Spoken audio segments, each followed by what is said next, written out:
Welcome to Gifted Underachievers, the podcast for mid-level creatives with delusional ambitions. In this segment, we talk with our very special guest, Joe Ponepinto, about how creative work is not like any other business, the psychology of creatives, the difference between fiction and non-fiction, how it might work to create a market for your own work.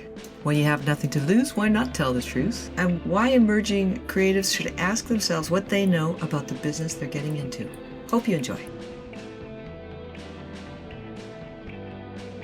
Hey, James. Yes, Pat. What do you got? Guess who's in the clubhouse with us today? Is it our HR rep?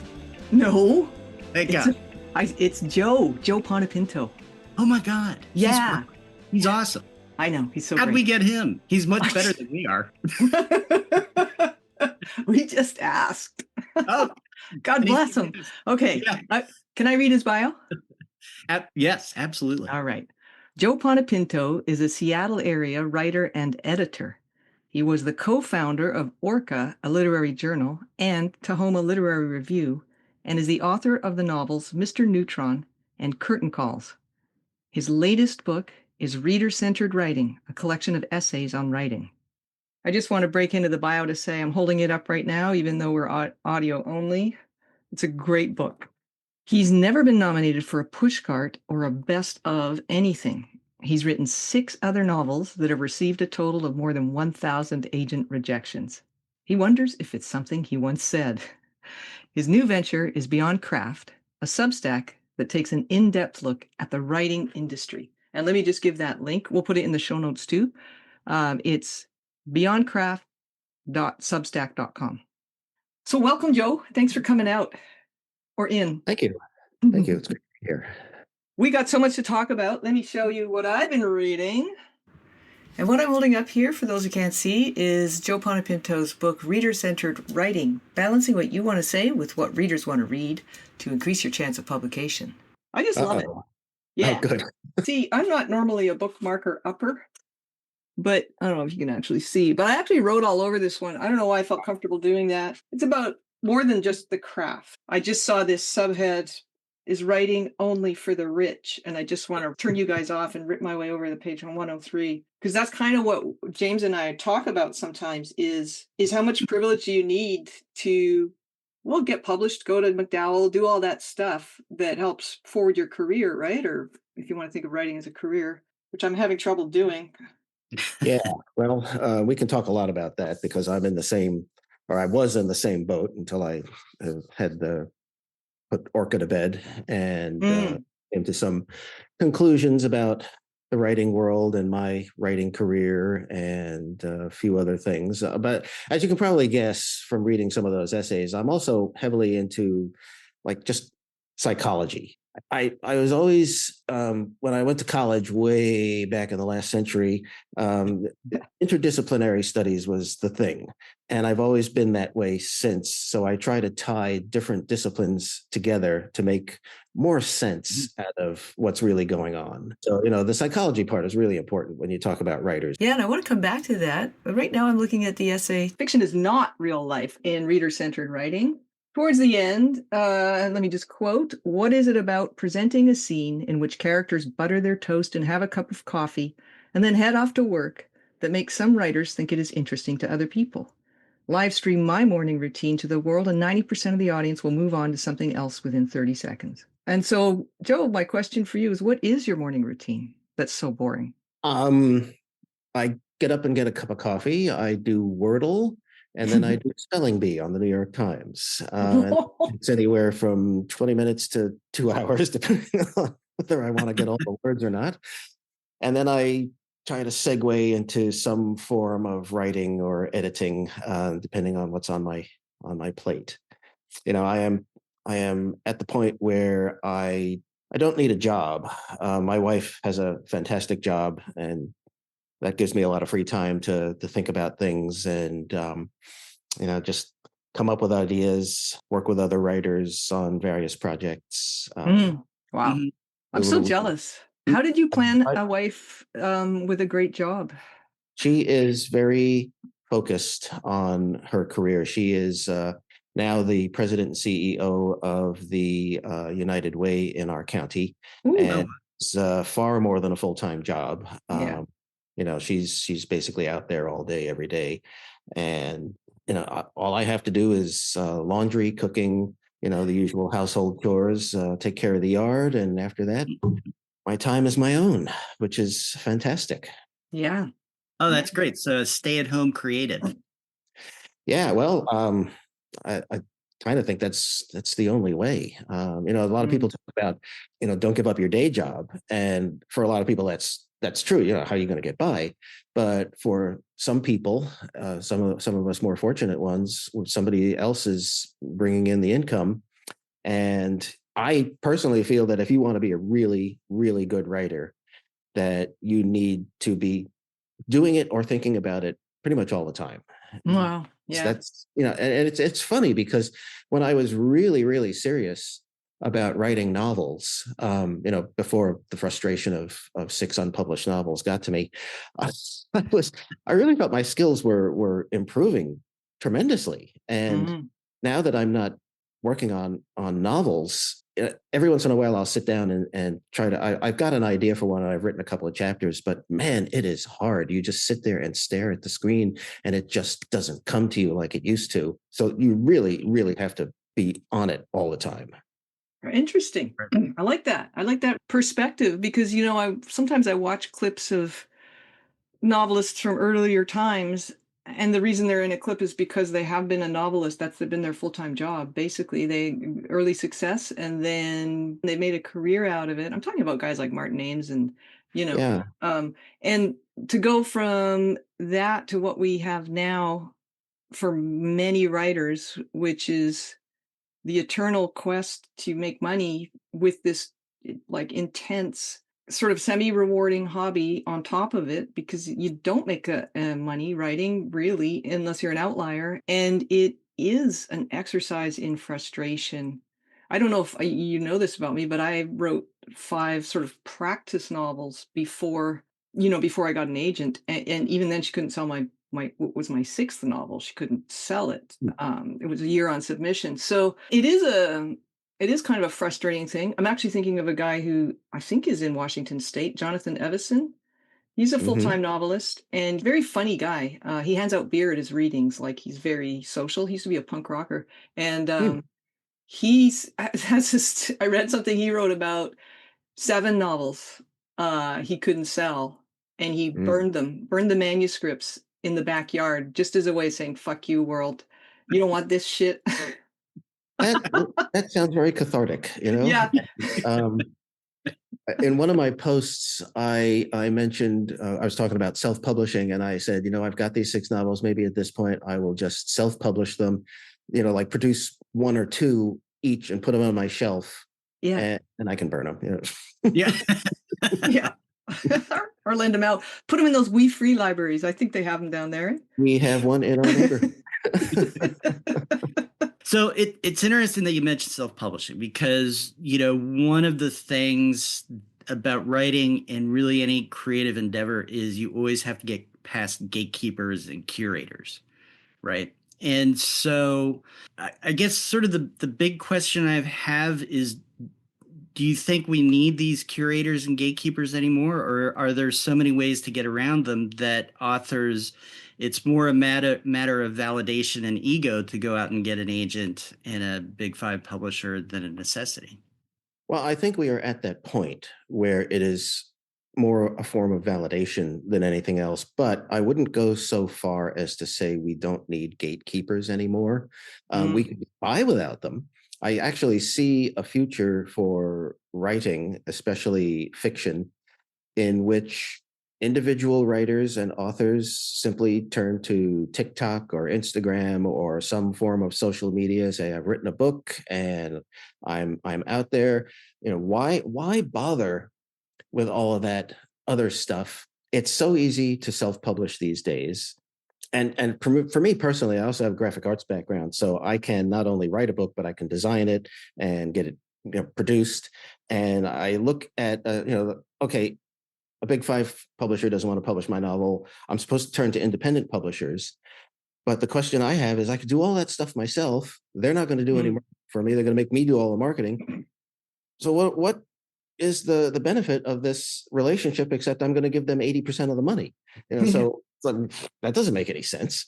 And I think a lot of other writers feel pretty much the same way. And I'm not trying to put down independent publishers. They do a great service by bringing books that normally wouldn't be published to light. But Mhm. for a lot of people, it's like, I just can't see that relationship working for me, either financially or career wise. So I think you're seeing a real shift in how this is all done. However, I still feel like there is a role for competent gatekeepers. Mhm. I deliberately put the word competent in there because I'm not so sure that a lot of the gatekeepers are keeping that gate the way they used to. I keep thinking of Maxwell Perkins, Yeah. somebody Mhm. who would discover incredible talent and say, "I don't care if my boss doesn't think this is worth printing. I'm going to see this thing through until it does." Yeah. And I don't think we see that kind of risk taking anymore. I don't think we see that kind of literary confidence anymore, especially. And I have to be very careful about how I put this because I don't want it to sound. Obviously, it's a little frustration, but it's also I don't want it to sound misogynistic or against anybody. I think everybody should have an opportunity to be published. But I think there's a lot of politics that has come into the literary world, and I Mhm. think the reading public is suffering because of it because they're just not getting a spectrum of ideas anymore. And especially because the publishers are now controlled by larger corporations whose only interest is the bottom line. And Mhm. bottom line says we have to publish something that's going to sell. And they're very risk averse when it comes to that kind of thing. Mhm. And the politics plays right into that. Whatever the movement happens to be, that's what they're going to go with. Yeah. Yeah. Yeah, I mean, it seems to me that publishing and you can probably kind of generalize to other areas too, movie making and that kind of thing. They're following the dollar, they're intensely risk averse. And so you have agents who are kind of gatekeepers to the big five publishers who know that they're risk averse, they want to see the dollar signs. And so they focus on, okay, what is selling? And I recently saw a graph chart that shows the different genres, kind of a loaded word, but the different categories of publishing, right? And the one at the very top that was huge was romance.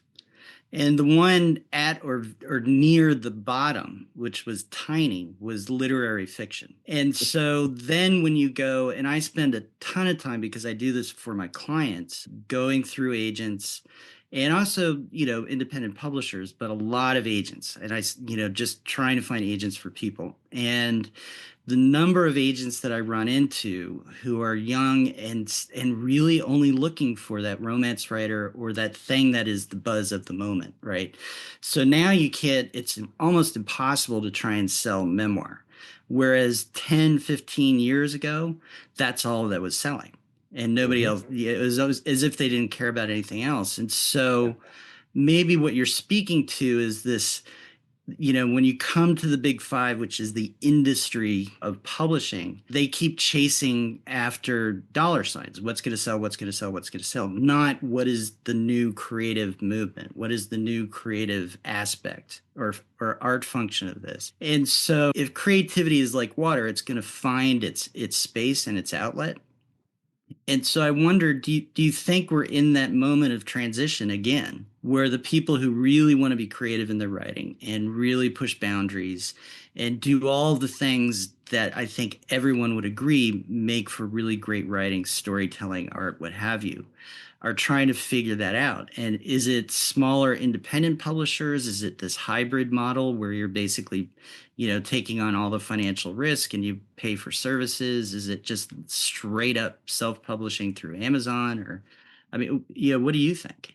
I see some shifting going on, but I think the difference is now that in previous decades, the focus or the style of writing depended largely on academic or artistic movements. And now Mhm. it has to be tied to corporations and capitalism in some way. And the reason I put it that way is because what I'm seeing right now, And in fact, you guys had a great segment on it yesterday about men are not reading fiction anymore.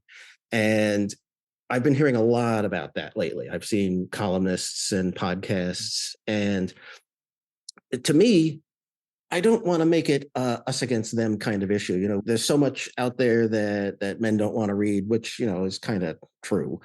But to me, the answer is to cultivate that market. It's there. I think if young men especially are brought into an atmosphere where reading is okay, where they can talk about what they've read, I think you'll start to see an even faster shift toward let's serve that market. I mean, the corporations have to make that decision. Say there's a market there, it's untapped. Let's go after it. If you don't give them anything, if you don't give them a market to sell to, they're not going to do it.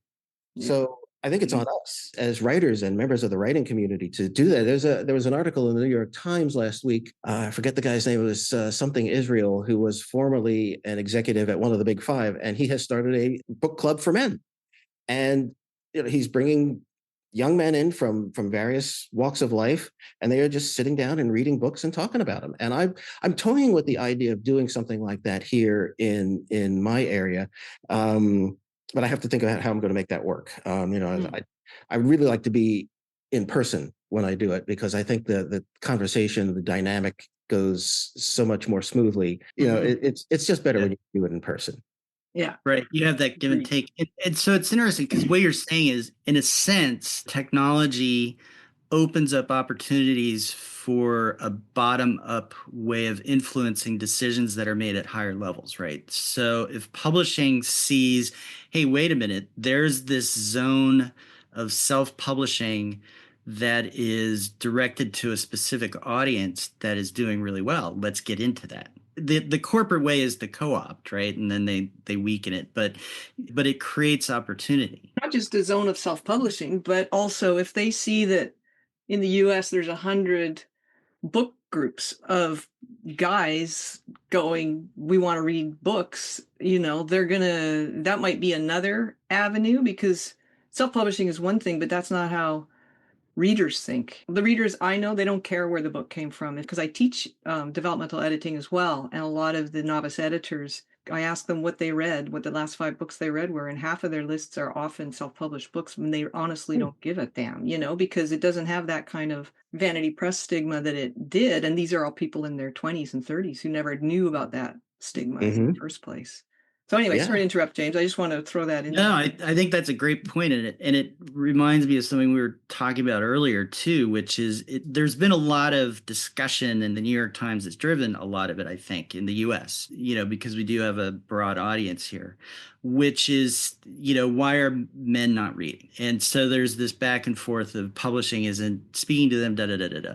But, I think it's more than just that. That's like one aspect of it, right? And I know that there are people who are looking for contemporary stories of what it means to be Black and middle class, or to be Latino and middle class, or to be this or that or the other. And what they see is more of this focus on, is it the trauma narrative? Is it about, being low income, all those kinds of things, as opposed to speaking to my experience and doing it in a way that shows me something different, shows me something new, that wakes me up to something. The other piece that I was thinking about too is, one of the writers who I really like, who's a contemporary writer, is Elizabeth Strout. And I really like her because her stories don't, it feels like almost anybody could read her stories and like them. She's not writing to, and maybe she is, but she just happens to have a voice that crosses, to lots of different readers who have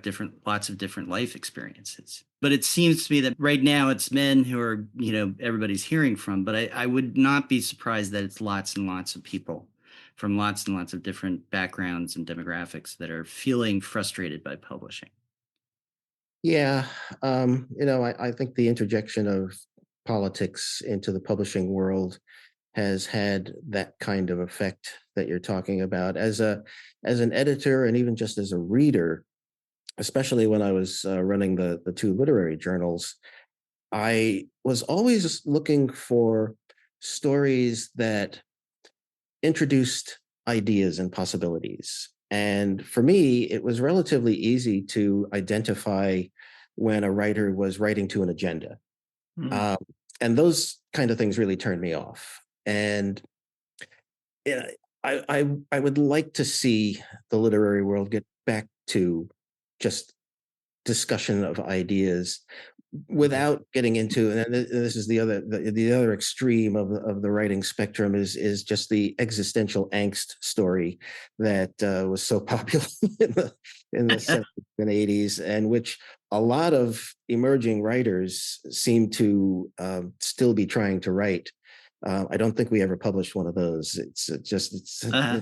It's like you talked at I think before we started taping here, our recording. Sorry, my wife always gets me about taping. Um, I call it anyway, taping. Yeah.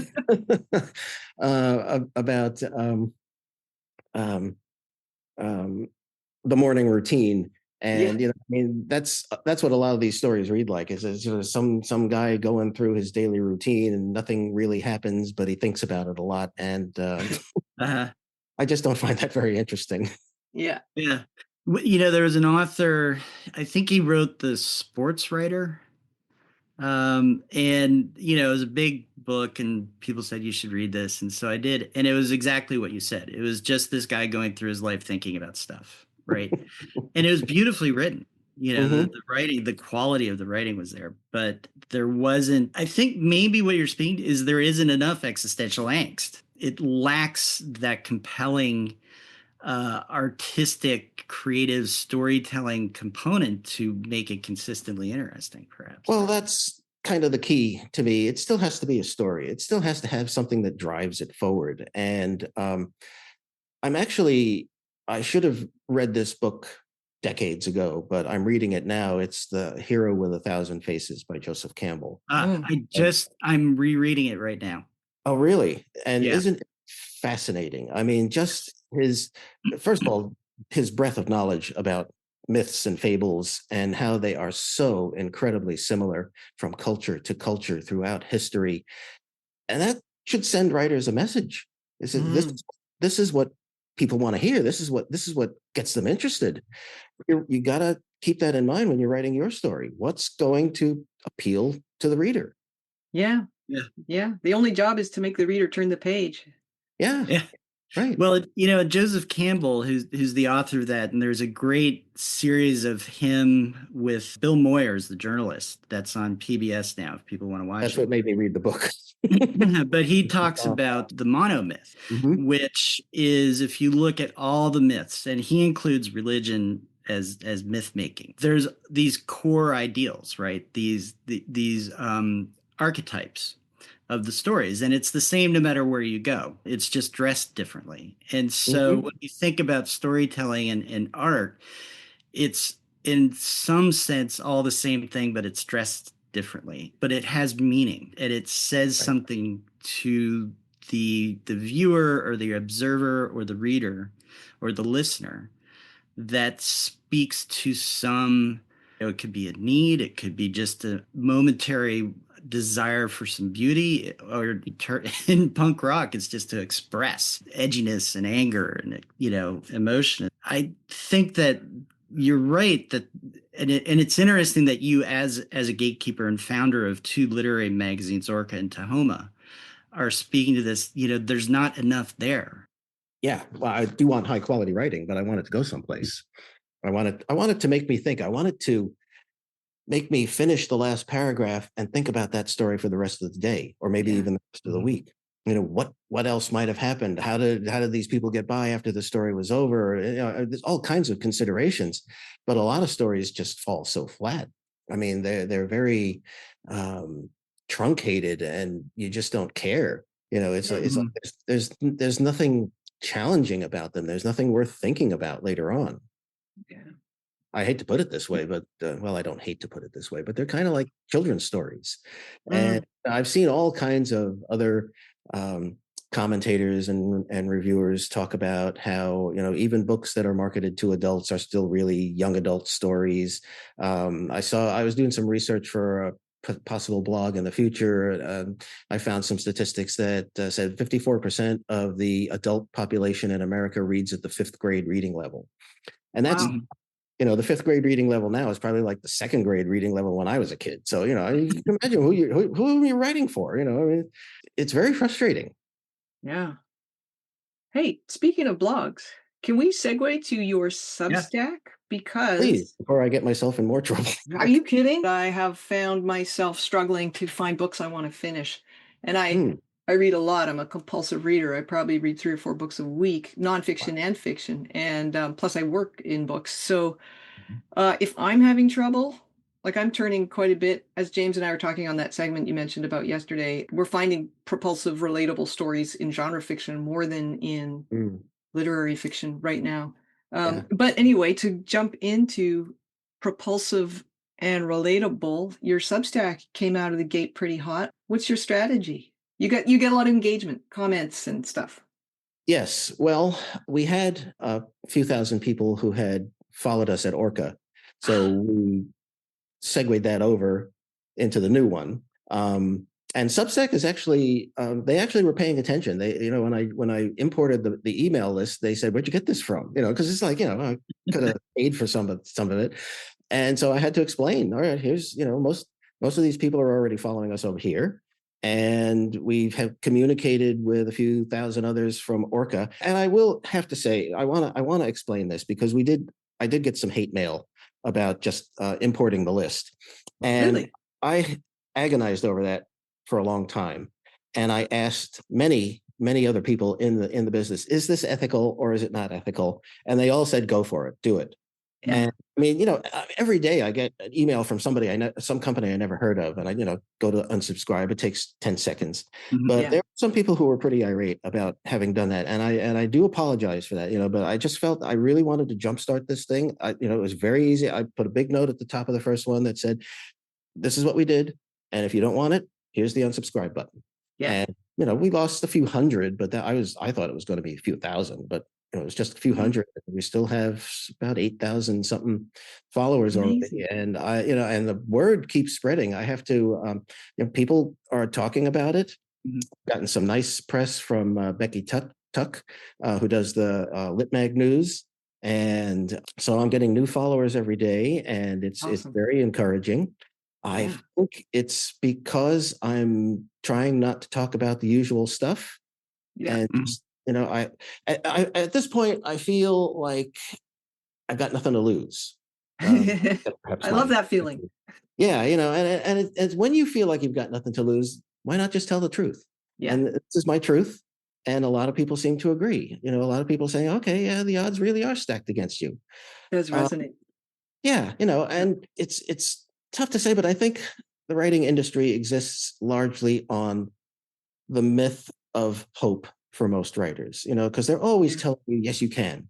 You can get published. You can do this. And there's an example every other day of somebody who was discovered by a publishing company. There was one the other day about, oh, I never had to query an agent. The agents came to me. Well, yeah, Yeah. that happens. It happens like once every, you know, million writers. You need to understand that's the situation out there.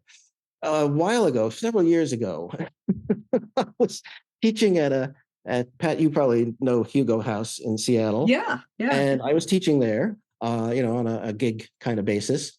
And as you can probably tell from the way I talk about things, I'm very off the cuff. And at one point, and I looked it up, and this is actually true. You have a better chance of being struck by lightning than you do of getting a bestseller with a big five publishing company. In fact, it's a better chance.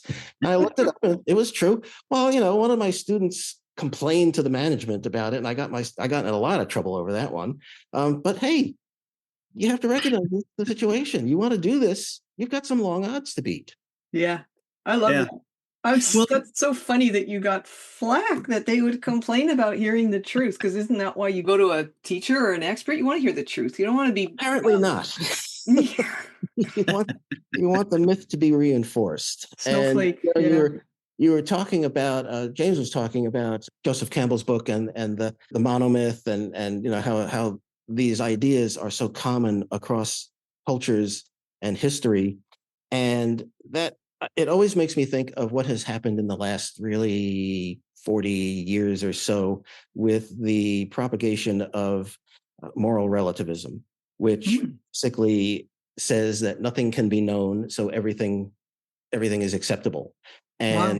And in theory that's true, but in practice it's disastrous because it just rips societies apart because everybody is right and everybody else is wrong. Yeah. And that's pretty much what we have right now.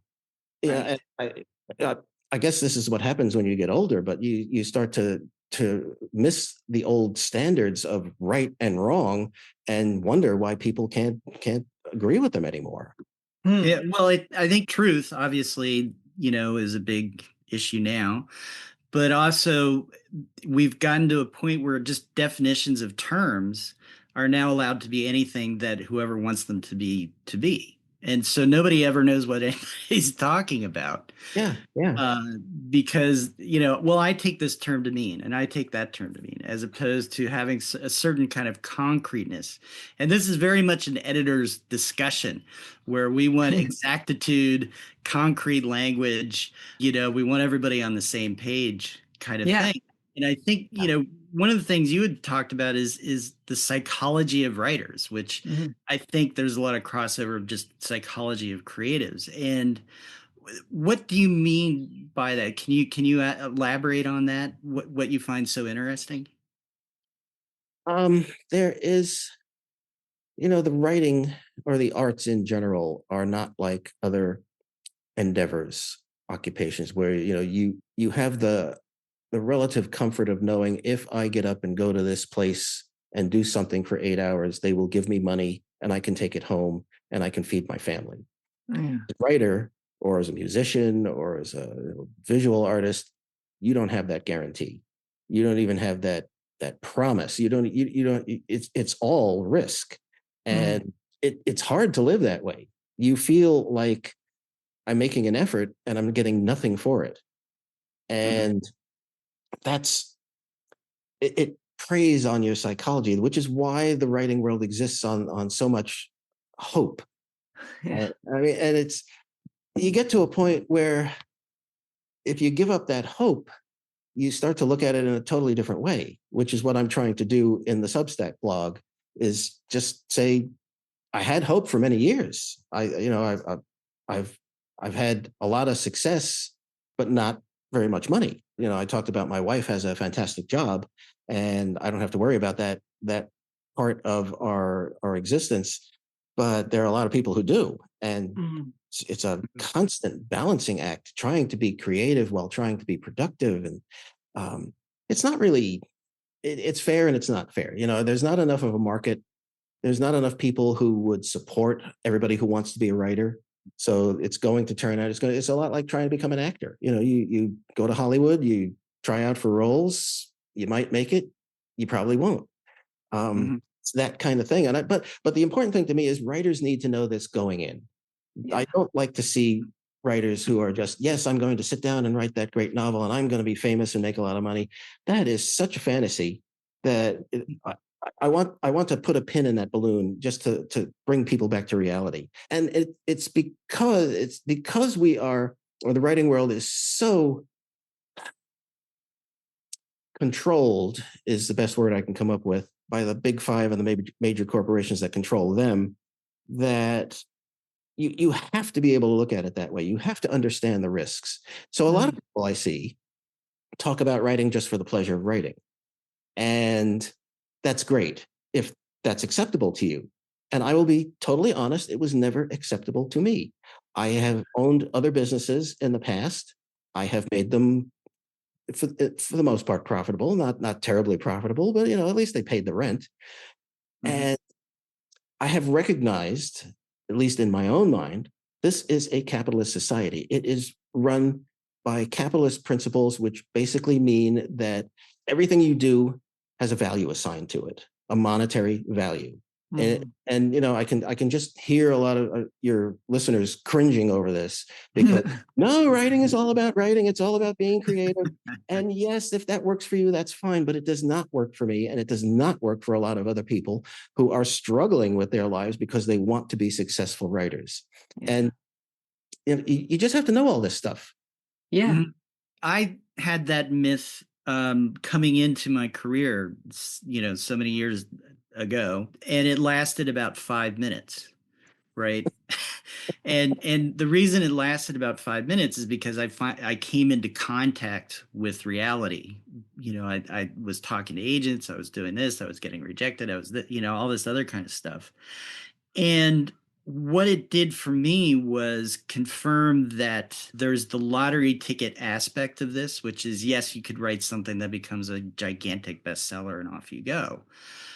But it also opened me up to the notion that there's alternatives, there's other pathways.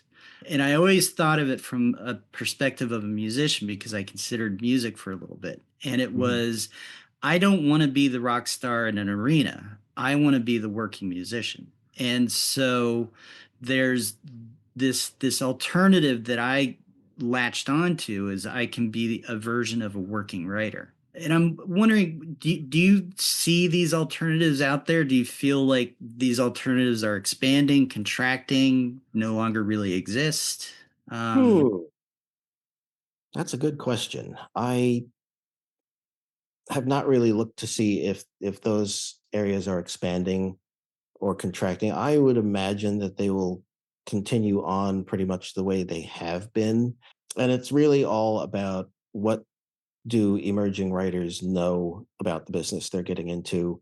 It's very easy to have somebody in your writers group critique something and you decide I better go hire an editor to help me out. I better take a couple of classes. The entire industry exists on the hope of writers becoming at least partially successful. And so that is why we have all these MFA programs and all of these workshops and online classes and all of this stuff. Somebody will sell you anything if you want it badly enough. Yeah. Um, there's a fantastic book. I forget who the author is, unfortunately, but it's called MFA versus NYC.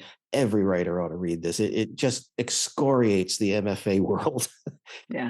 um, you know, and if you know a little bit about the history of that, and I have an MFA, I mean, it's not like I didn't do that, but what's the program era by Mark McGurl talks about how after World War II, when our society became much more affluent, that people were able to spend money, and the MFA program universe grew exponentially, and mhm. it's still happening today, although I think it's starting to wane a little bit. People were just, if I get that MFA, I'm going to be a successful writer. But there's just not enough room for all of these people. But the Yeah. programs are never going to tell you that. They're going to say, come on in. Yes, you can do it. And they exist on that hope, that desire that, yeah, you'll pay thousands and thousands of dollars for this. And we can't really guarantee you anything. I mean, just you're going to be a better. That's Yeah. about it. I mean, it's Mhm. basically what happened to me. So now, whenever a young writer asks me, should I get an MFA? I tell them, go to a school that has really, really good ties with literary agents and publishers. Yeah. I went to, unfortunately, did not. So I never really had much opportunity afterwards. And you probably read the whole story about how I got an agent and he died like 2 months later. And Yeah. my Happened. version of Dante's the comedy. Yeah. Yeah. Yeah. um, but yeah, I tell them, this business is largely it works through networking, who you know. I've been to conferences where you get to pitch agents face to face. Me too. I've done that. Every single agent has said, yes, please send me pages. It is so hard for them to say no when they're looking you right in the eye. So get to know agents, go someplace where you can meet agents and publishers and Yeah. editors. Mhm. Yeah, which brings in privilege. And actually, just as an aside, I took a low residency MFA when I was in my 40s because I was tired of writing bad novels. I thought I could. I took every night school course in the world, and I had like 50 craft books or something. But it was so slow. I was just like, this is ridiculous. So I got into a low residency MFA program in the U.S. and it was a good one.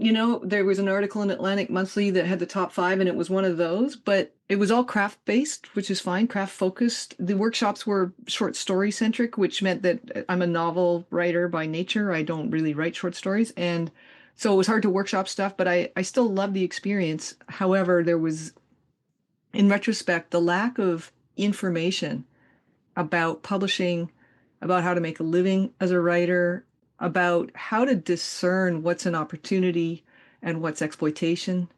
not just for if you're buying somebody's services to say, can you help me fix my book? But also if you're offering those services, when are you crossing the line into exploitation of other people's hope? All of that stuff was just like it didn't exist. There was one talk in the entire 5 semesters when we spent 10 days at a time on campus. So 50 days, there was one talk about a writer who had been published by an imprint of one of the big five. It was a short story collection. And then his latest manuscript was orphaned, which means, just for anybody who's listening, it just means whoever acquired it left the firm and nobody gives a shit anymore. So he gave a little half-hour talk about why writers should consider small presses. Every other message in that program was directed at you need to get a New York agent and you need to get a Big Five deal, but no information on how and no contacts. Yeah. So I just wanted to reflect that my experience was very similar. Mhm. Yeah. Yeah. I imagine a lot of people can say that. It's Well, and then, you spend the money on the MFA, you do tons and tons of work, you do all the things that everybody says you need to do to get it right, and it still doesn't work. And there's those people who then feel like they're owed, publishing owes me. And the thing, and or art generally owes me because I've done the work, and so according to the formula I'm supposed to get something out of this at the other end. And I think part of that myth is, no, you can do all the work and get absolutely nothing at the other end, right? And then I think too that there's a lot of people who ran into the brick wall of reality, said I need to become a working writer, and then to establish themselves, they've claimed credentials, credibility, and sort of thought leadership, which I know Pat cringes when she hears that word. Hate that term. That they don't actually own. And so it's very disingenuous what they're trying to do. Whereas then there's other people who are competing in this miasma or trying to present themselves who, do offer something. But again, you're constantly running into, you have to burst that bubble of the myth, right? Like, I am not offering you bestseller status. I am offering you a better writing experience, higher quality manuscript, all those kinds of things. And it's interesting that in our work, editing, ghostwriting, it has now become the method of marketing and competing for the big jobs, especially, is, do you have a New York Times bestseller? And there are more people claiming credit for having worked on New York Times bestsellers than there have ever been New York Times bestsellers. Right. And so, yes. So here's the myth creating real problems, people feeling as if they're owed because they've done the work. They're supposed to get something at the other end, and just not having a full understanding and grasp of the reality of what it is. And so it comes back, I think, to that sort of democratizing idea of this bottom up of how do you create movements, maybe should be the right question, is how do you gather networks and create movements? Because there's something else that you've written, and I'm paraphrasing, which is to say, I know I have an audience, but publishing says I don't. And so maybe it's about going out and proving that. And that's so nebulous and obvious and facile that, I'm almost embarrassed to say it, but is there a pathway to do that? And it's interesting too. I'm sorry to kind of go on, but you founded two literary journals that have done really well. Orca and Tahoma Literary Review are well respected. You were getting huge numbers of submissions. You've done very well as an entrepreneur in this space. One of the things I would say about that is the effort to create a movement needs to be coordinated to a certain degree. And as an analogy, let me talk a little bit about my wife's area of expertise. She's the president of a relatively large nonprofit organization, and I am constantly amazed at how many nonprofit organizations exist, not just in our area, but in our country. I mean, it's like if somebody gets an idea, I want to help these people, I'm going to start a nonprofit. Well, there's probably 10 other nonprofits that are already doing the same thing. Yeah. So when we talk about coordination, I think people need to be aware of what's going on in the literary world. And the example I can go back to starting book clubs for men. We want to create that market to expand the offerings that are out there so that there is something that young men or middle-aged men want to read.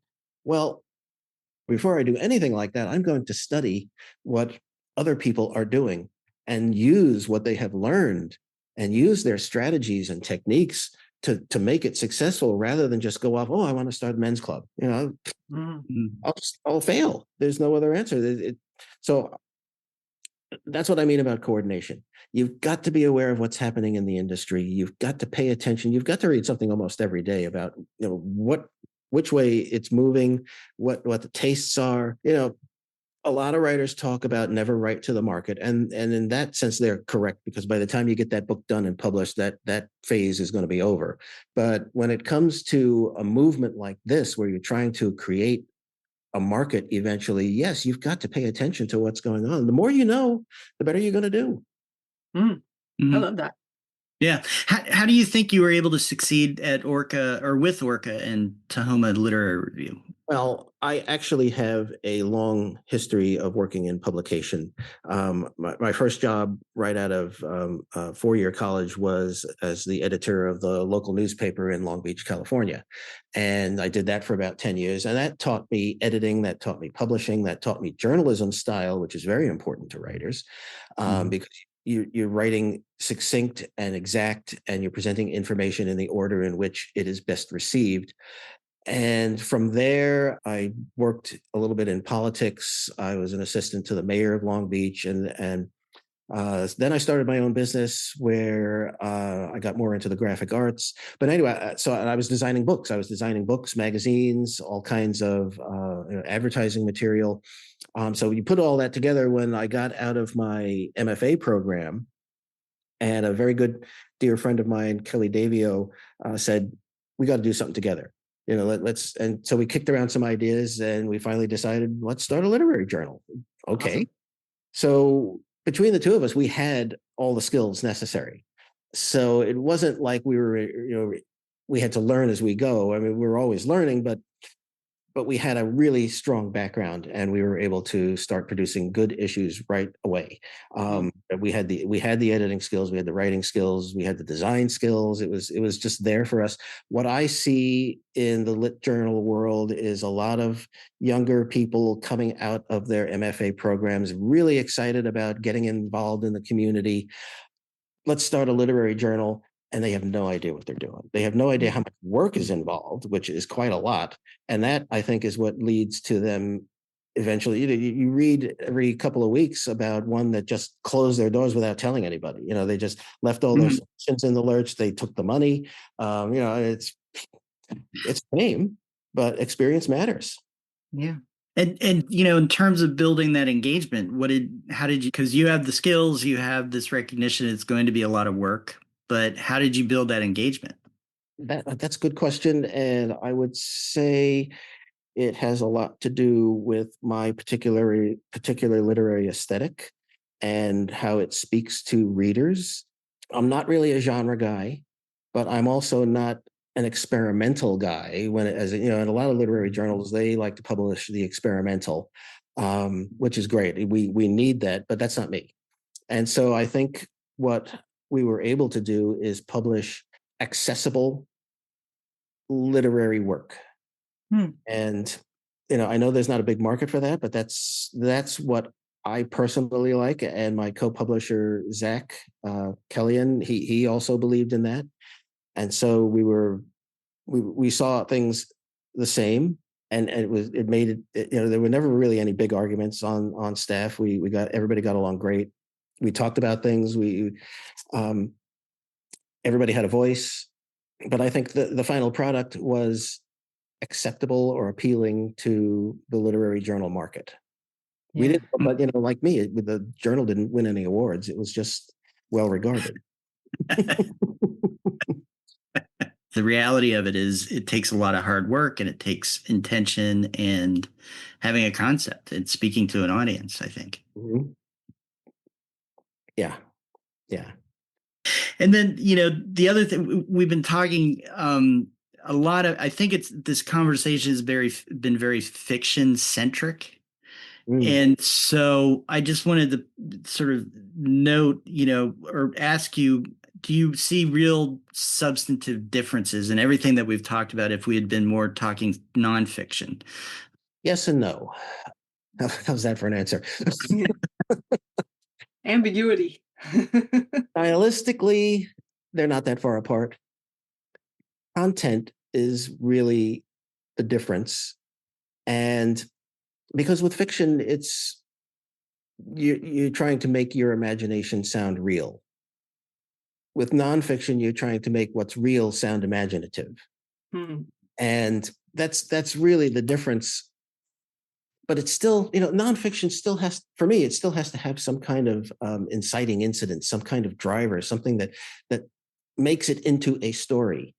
And I will, I guess I can say it now, because at Orca, when we finally opened for nonfiction submissions, we just got an avalanche of personal stories about nothing.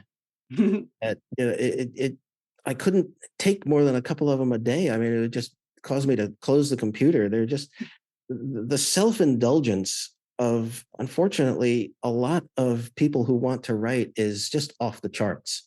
It's the title of that book, Reader-Centered Writing. It's about the reader. It's not about the writer. And people just don't seem to get that idea. So, that's really it. You still have to have something that's worth writing about. You still have to find a way to portray it in a way that is exciting and interesting to readers. That would be the advice that I would give a lot of people when they want to write nonfiction. I mean, I've only written maybe 2 nonfiction pieces in my life, and because that's just there's really nothing interesting about my personal life. The first one I only wrote because somebody asked me to, and so I was able to put something together. And it wasn't even about me; it was about my 2 grandfathers.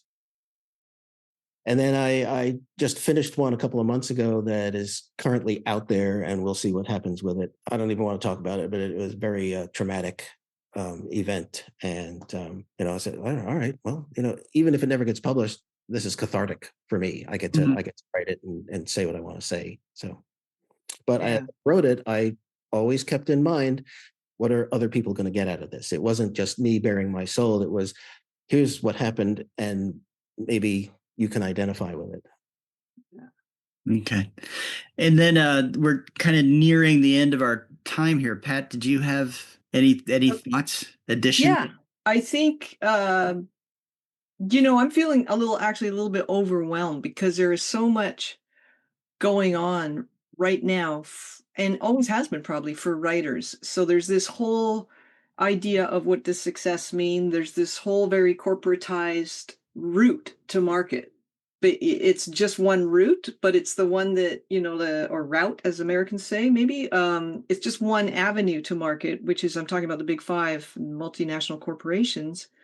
Is that just in the US? Not really. Canada is very much tied into the US cultural sort of marketplace, but we have a huge grant, government supported sort of artistic life. And we are just thinking of Richard Kelly Kemick, who said that can lead to writing that is sort of hostile to the reader because what he saw as a grant, he as a person who was on a lot of grant juries, was that the stories just didn't matter, not they weren't interesting. But in other countries, I think there's a little more, possibly a little more fluidity. I don't know. I'm thinking of Bloomsbury, different publishers in the UK who aren't part of the big five necessarily, although God knows maybe some of them have been bought out. I'm sort of circling around that because I'm feeling like if I'm a writer and I'm listening, or in fact, if I'm in any creative field and I'm listening, it feels like there's this tightness to uh, the market or to the audience for your work. There's like a feeling of impenetrability, and you have to be very comfortable with the ambiguity of this. As Joe said earlier, it's all risk for creative people. There is no guarantee that you're going to get a paycheck. I personally have spent hundreds of hours on a novel through 12 revisions that spent a year on submission and went nowhere. And Is that demoralizing? Yeah, it can take a while. It's also the psychology, not just of what the reader needs, but also the psychology of writers, as we were talking about, is everybody's different. But for me, it took me a long time to realize that experience of agenting and submitting and all that stuff it was hard. And I didn't even realize that. I was just like, oh, well, shrug, it's a tough world out there. But so now we have this situation where there seems to be even more barriers to getting published than there used to be if you are writing stuff that isn't centered around a trauma narrative or isn't politically tied in to hot topics or hot media topics. So there's that. There's the idea that nobody expects to make money writing. So as a business model, it's like, what's your problem? Just go do something you can make money at. Why do you need to do this? And it's probably the same for people who are into acting and art, Mhm. Yeah. visual arts. There's this question in the minds of, if I'm going to write a book, I mean, I disappear for a while. I don't go to movies. I don't, it takes some sacrifice. And there's this question in the minds of people who live with creative people, which is, what are you doing? Why can't you just go to the park and eat popcorn like the rest of us, So to quote Harry Crews, so the thing I'm feeling right now is this sort of frustration, I guess, is higher in my psychological makeup than it has been in a long time, just because of this discussion.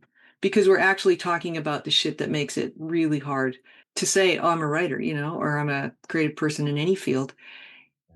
And I'm not sure what to do with that frustration, except keep doing what I'm doing, which is write on shit that I find interesting, and then try to make the reader turn the page. And Joe, you were talking earlier about how much harder it can be to produce than it used to be to sit down and write, And I Yeah. immediately thought of this thing I've been doing every year, the International 3-Day Novel Contest, which is how the book I got published last year even got published, because they publish the winner every year. And how just clearing the decks and doing your shit for a long weekend, makes it more of the kind of creative mining of your own experience into a rip-roaring story that is the whole point of writing, or I think any art, right? We're not we're not just mining our experience, or you get that yawn, I don't want to know what you did this morning kind of thing, but we're mining our experience and making it meaningful to other people. And that's a really creative thing to do. And it feels like it's in a very tough period to be able to do that. And maybe it's always been that tough. And so that's depressing. I'm a little depressed, actually. What do you recommend? Um, good stiff drink. Martinis all around. It's only 10:09 a.m. here on the West Coast. Well, you know what they say, it's 6 o'clock somewhere. um, it's it's a personal decision for everybody. What are you willing to accept as your artistic reality? Yeah, Uh, sometimes I mean, just the fact that I'm doing this Substack now, yeah, which not really creative writing in the traditional sense, but it's still I'm exploring. I try to find a topic every week that is just worth diving into, where I can learn something, and then by extension, maybe readers can learn something. And it is in that sense, it's fulfilling because I've I've done the research and I've worked it around in my head and I've come up with something that seems to go somewhere. It just mm. hopefully the one that I'm going to post tomorrow is about using artificial intelligence to do your book marketing.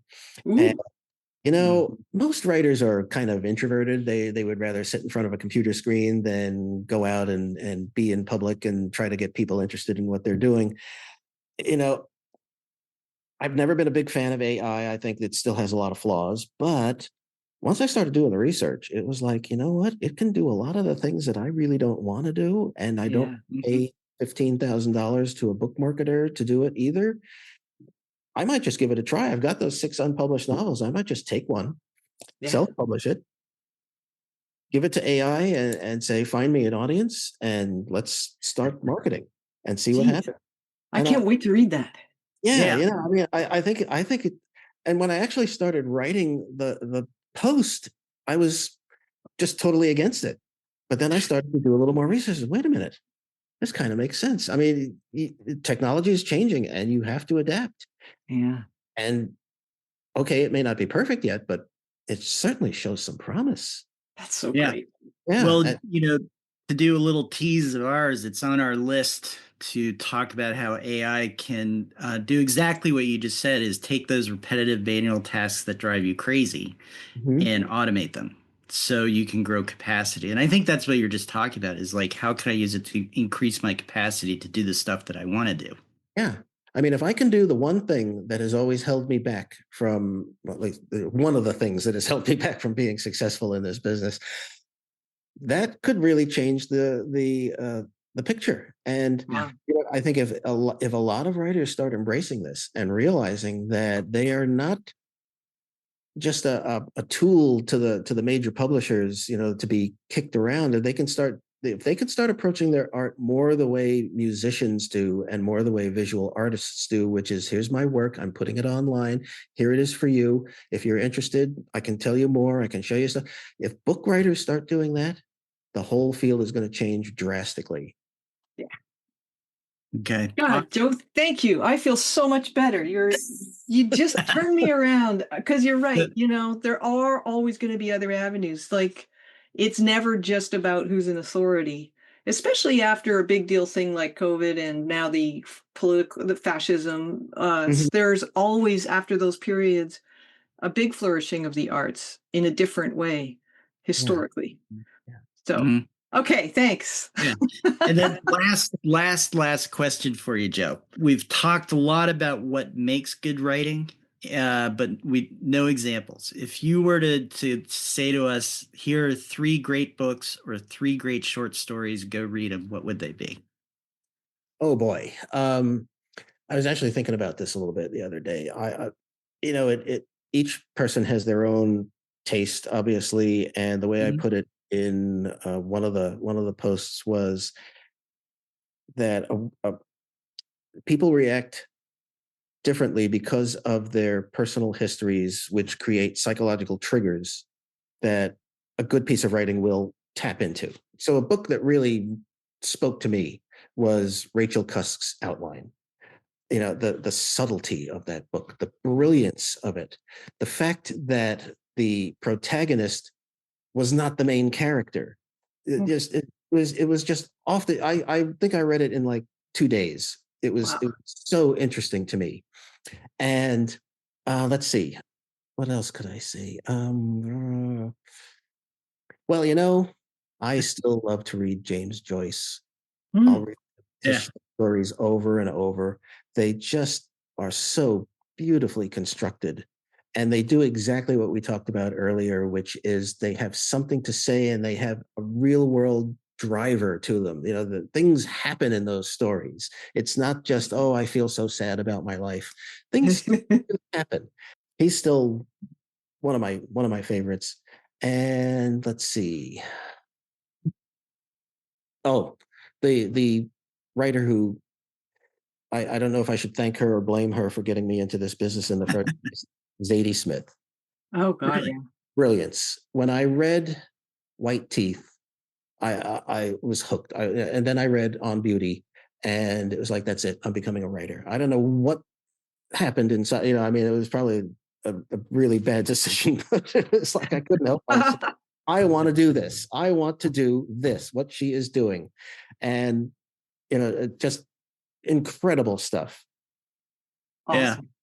I know, and it's funny that, when you mentioned Joyce, one of my thoughts was, good luck getting him published today. If there is a James Joyce out there, he's probably banging into a brick wall. But the Zadie Smiths of the world, for me, it's Elizabeth Strout and a bunch of other writers that kind of, it does happen. My list is pretty much all women here, but Annie Ernaux, Diane Williams, Kate Zimbreno, there's people out there doing really, I think, fantastic stuff. a long time ago, sitting around the dinner table, arguing with my brother-in-law, as we often do, and talking about, I forget, life choices and what are you going to do when you're 60, 70. And, so I was already starting to write. I said, you know what? The beauty of this is I never have to stop. I can do this until I Yeah.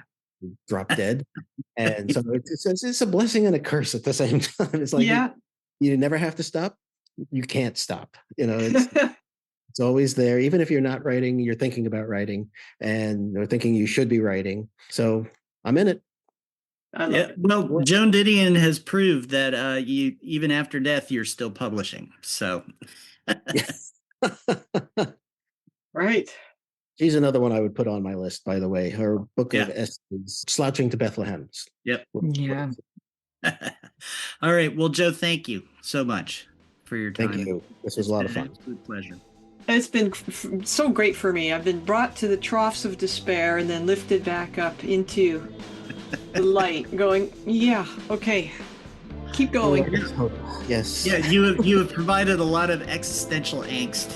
Thank you. Hey, well, My I got gift. more than enough to share. So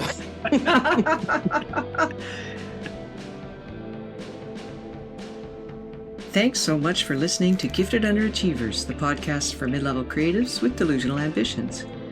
We would love to hear how we're doing, so please leave a comment, join our chat page, or send us an email to giftedunderachievers@substack.com.